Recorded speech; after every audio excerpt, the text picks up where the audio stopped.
A lot of people exercise because they believe it will help them to lose fat. One of the biggest debates on the planet. What advice have you got for me?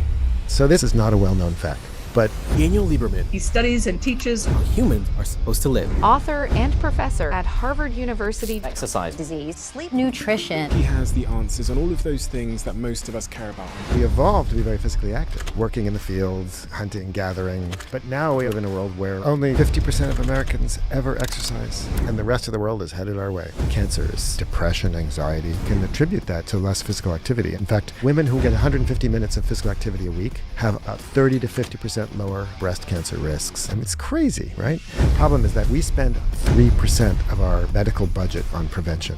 And yet 75% of the time, the disease is a preventable disease. It's a completely backward, stupid system. When you started writing this book about exercise, was there any instant changes that you implemented into your own life?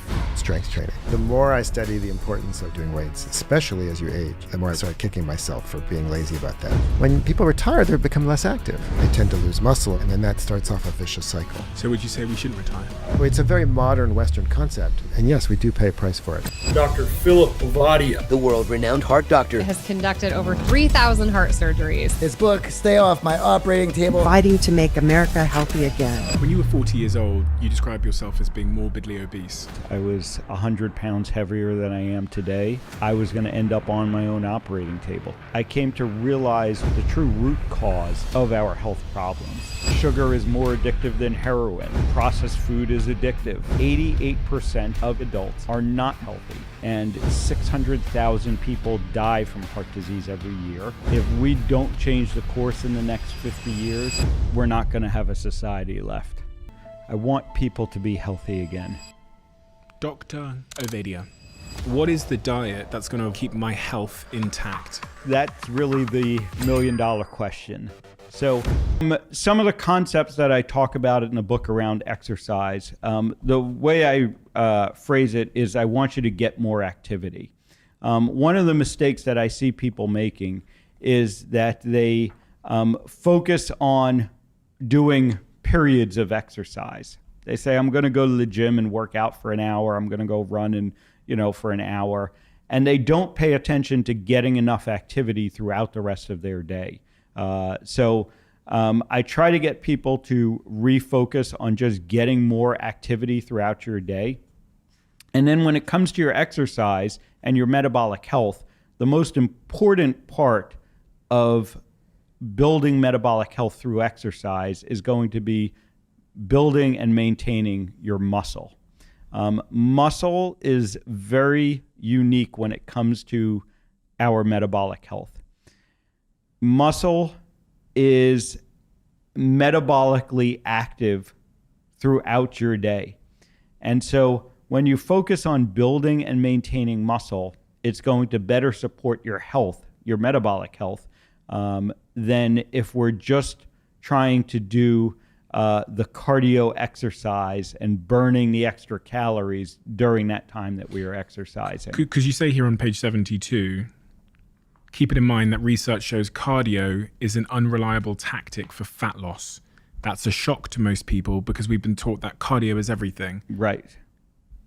So when we look at the science around cardio, chronic cardio exercise, what most people think of as jogging or running at the gym, we see that it doesn't help for weight loss, doesn't help for fat loss.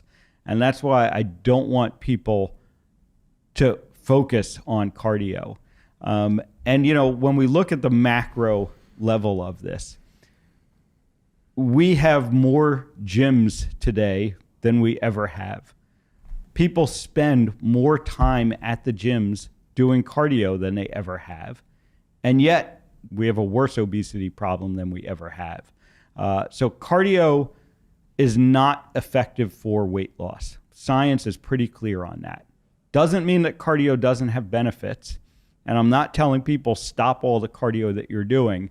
I just don't want people to think that only by doing cardio are they going to be able to lose weight and lose fat and have long-term success around that.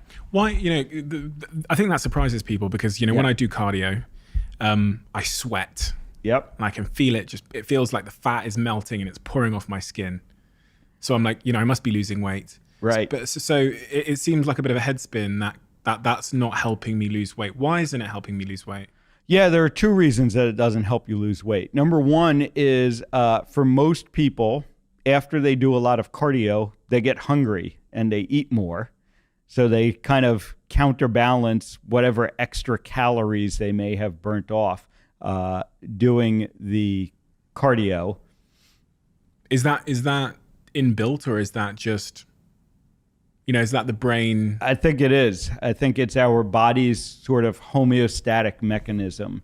And the other problem with, thinking you're going to lose weight just by doing cardio is it's really relying on the calories in, calories out model.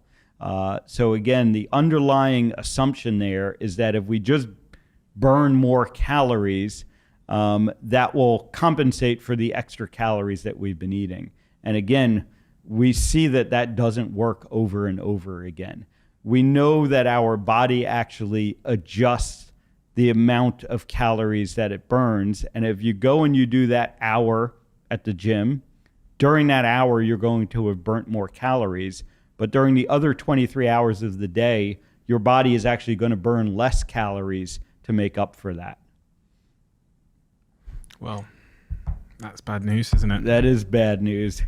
And the extra point there is when we build muscle burns more calories throughout the day. So that's the other reason that the focus on muscle building is really the most effective way to exercise your way to weight loss. So weightlifting you would advise as a preferential way to lose fat and improve our metabolic health versus just like going for a jog. Right. Even if I'm burning 500 calories on my jog versus burning 500 calories doing weightlifting, you think that the weightlifting calories burnt are more important for weight loss than the jogging calories? Yeah. So when we look at the science around building muscle, resistance exercise, as I said, we see two unique benefits to building muscle. Number one is that muscle is going to be more metabolically active tissue that we're going to have on us all the time.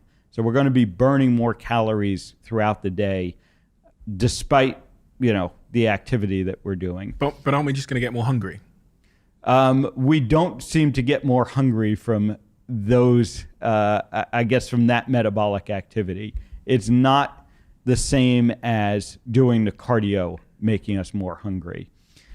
The other unique thing about muscle, though, to understand is that as we age, the more that we are able to maintain muscle, the better quality of life that we have and the longer we are going to live. And again, this has been shown in repeated studies, many different areas, heart disease included, that building and maintaining muscle as we get older is one of the best strategies for living longer and for living better.